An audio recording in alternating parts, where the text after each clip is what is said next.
नमस्कार दोस्तों, आशा करता हूँ आप सब बहुत अच्छे होंगे। देखिए, आज हम डिस्कस करेंगे 19 नवंबर का द हिंदू न्यूज़पेपर और पीआईबी का इम्पोर्टेंट करंट अफेयर। पीआईबी जो है भारत सरकार की सरकारी वेबसाइट, और हमारा करंट अफेयर आपके सभी पेपर के लिए काम का रहेगा, चाहे आप किसी भी एग्जाम की तैयारी करते हैं। ठीक है, तो लीजिए स्टार्ट करते हैं। सबसे पहले बात करेंगे 11th Asian defence ministers meeting plus कहाँ पे होती है? लाओ पीडीआर में होती है। जगह का नाम याद रख लेना, क्योंकि जो बच्चे एसएससी या बैंकिंग की तैयारी करते हैं उनके एग्जाम में ऐसी वाली जो सबमिट होती हैं उनका डायरेक्ट पूछा जाता है। लेकिन देखो, ये सबमिट इतनी इंपॉर्टेंट नहीं है, लेकिन जैसे अभी बाकू अजरबैजान में जो सबमिट चली हुई है COP29 का, और दूसरी जो सबमिट जैसे G20 का सबमिट ब्राज़ील में चला हुआ है ना, तो ऐसी वाली जो सबमिट्स होती है वो वेरी वेरी इंपॉर्टेंट होती है एग्जाम के लिए, तो आपको उन चीज़ों को ज़्यादा ध्यान रखना है। ठीक है, नेक्स्ट हम बात करेंगे। देखिए, 56 मतलब 56वां टाइगर रिजर्व हमारे देश का छत्तीसगढ़ में होगा, जिसका नाम है गुरु घासीदास तामोर पिंगला टाइगर रिजर्व, और ये थर्ड लार्जेस्ट होगा हमारे देश का। इससे पहले की बात करें, मतलब ये तो थर्ड लार्जेस्ट है, इससे पहले की बात करें तो नागार्जुन सागर श्रीशैलम टाइगर रिजर्व है आंध्र प्रदेश में, और दूसरा है मानस टाइगर रिजर्व आसाम में। ठीक है, और ये फिर होगा थर्ड गुरु घासीदास। ठीक है, तो ये पता होना चाहिए, क्योंकि देखो, अगर आप किसी भी वनडे एग्जाम की तैयारी करते हैं, इवन किसी राज्य का पीसीएस एग्जाम की भी अगर आप तैयारी करते हैं, तो देखो आपके पेपर में पूछे जाने की पूरी संभावना है कि या तो ये पूछा जा सकता है, जैसे एसएससी या बैंकिंग के जो बच्चे हैं, तो आपके एग्जाम में तो यहाँ तक ये पूछा जा सकता है कि भैया अभी रिसेंट मतलब भारत में कितने टाइगर रिजर्व हैं। तो ये तो 56 हो चुके हैं, ये तो पता ही होना चाहिए, और 56वां कौन सा बनता है ये भी आपको ध्यान रखना है। ठीक है गाइज, तो ये कहाँ पे है, कौन से राज्य में है, ये ध्यान रखना है। ठीक है, और ये बिल्कुल क्रिटिकल हैबिटेट टाइगर है, क्रिटिकल टाइगर हैबिटेट है, और ये कनेक्ट करता है to Bandhavgarh tiger reserve to west. Bandhavgarh आपको पता होगा कहाँ पे पड़ता है। बांधवगढ़ टाइगर रिजर्व ये पड़ता है मध्य प्रदेश में, और पलामाऊ टाइगर रिजर्व की बात करें इससे ईस्ट में, मतलब ये कनेक्ट करता है, तो ये पड़ता है झारखंड में पलामाऊ।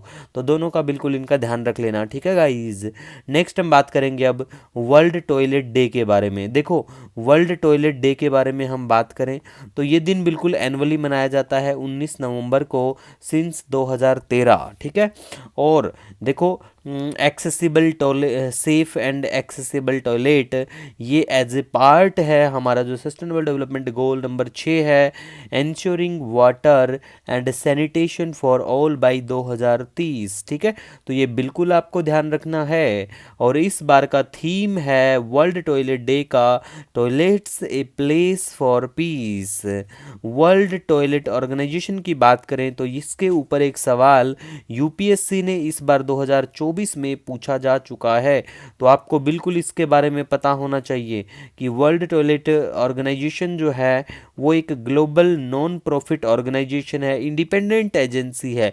मतलब सीधी बात है कि ये कोई यूनाइटेड नेशन की एजेंसी नहीं है। ठीक है, तो बिल्कुल आपको ध्यान रखना है। इसके ऊपर यूपीएससी ने जो सवाल पूछा था, वीडियो के एंड में वो सवाल भी आपको दिखा देंगे। नेक्स्ट हम बात करेंगे grievance रेड्रेशल assessment and index.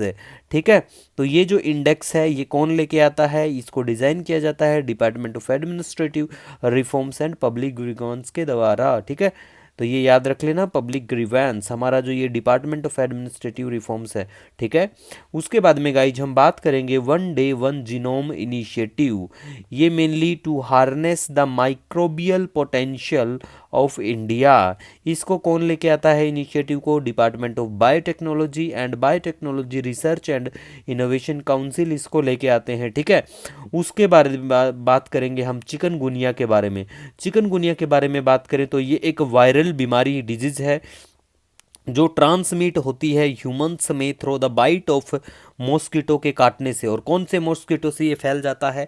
Aedes aegypti का नाम आपने सुना होगा, और दूसरा एडिस एल्बोपिक्टस। ठीक है, फर्स्ट आउटब्रेक के बारे में बात करें चिकनगुनिया का तो तंजानिया, साउथ तंजानिया में देखने को मिलेगा 1952 के आसपास में, और चिकनगुनिया के लिए कोई वैक्सीन नहीं है, ये भी आप ध्यान रखना। ठीक है, उसके बाद में आज का वेरी वेरी इंपॉर्टेंट सवाल है, ये भी very very important current affair question है हमारा, तो ये बिल्कुल आपको ध्यान रखना है। देखो, न्यू जो हमारे comptroller and auditor general of India जो हैं संजय मूर्ति। अब आपको कमेंट करके आज बताना है, क्या कमेंट करके बताना है, आपको कमेंट करके बताना है कि हमारा जो कैग है ये कौन से आर्टिकल में आता है। कमेंट सेक्शन में जरूर बताना, वेरी वेरी इंपॉर्टेंट है, चाहे आप किसी भी पेपर की तैयारी करते हो, ठीक है। नेक्स्ट हम बात करेंगे इंडिया का GSAT-N2 जो एक कम्युनिकेशन सैटेलाइट है, ठीक है। इसको लॉन्च किया गया स्पेस एक्स का जो फाल्कन 9 रॉकेट है उसके द्वारा, फ्लोरिडा के वहां से, ठीक है। नेक्स्ट हम बात करेंगे अफ्रीकन पेंगुइन्स लिस्टेड इंडेंजर्ड। तो इनकी एवरेज जो लाइफ स्पैन है वाइल्ड में अगर बात करें तो वो 20 साल के आसपास होता है और इतना कुछ इंपॉर्टेंट इनमें नहीं है, ठीक है गाइज। नेक्स्ट अब हम वो सवाल के बारे में आपको सवाल दिखाते हैं जो यूपीएससी के द्वारा 2024 में अभी पूछा गया। देखो टॉयलेट, वर्ल्ड टॉयलेट ऑर्गेनाइजेशन के बारे में सवाल था। तो पहला यहाँ पे ऑप्शन देखने को मिल रहा है कि it is one of the agency of United nation. ये बिल्कुल गलत सवाल है, ये बिल्कुल इंडिपेंडेंट एजेंसी है। तो पहला जहाँ पे होगा वो कट वैसे ही हो जाना है। अब बात करेंगे थर्ड के बारे में। देखो थर्ड के बारे में अगर हम बात करें ना, यहाँ पे the main focus of its function is to grant fund to the list develop countries. बिल्कुल बिल्कुल भी सही नहीं है, कोई ऐसा फंड ये लोग ग्रांट नहीं करते हैं। तो जब थर्ड वाला गलत होगा तो उसके बाद में अगर हम बात करें यहाँ पे तो देखो दूसरा जो ऑप्शन है कि world toilet summit, world toilet day and world toilet college are the initiative of this organisation to inspire action to tackle the global sanitation crisis. ये बिल्कुल एब्सोल्युटली करेक्ट आंसर है। तो बिल्कुल ये आंसर हमारा बिल्कुल सही है। अब देखिए आपका अगर कोई भी सुझाव होता है, सजेशन होता है, आप बिल्कुल कमेंट सेक्शन में बता सकते हो। आप हमसे इंस्टाग्राम पे the Hindu PIB notes once search करके भी जुड़ सकते हैं। मिले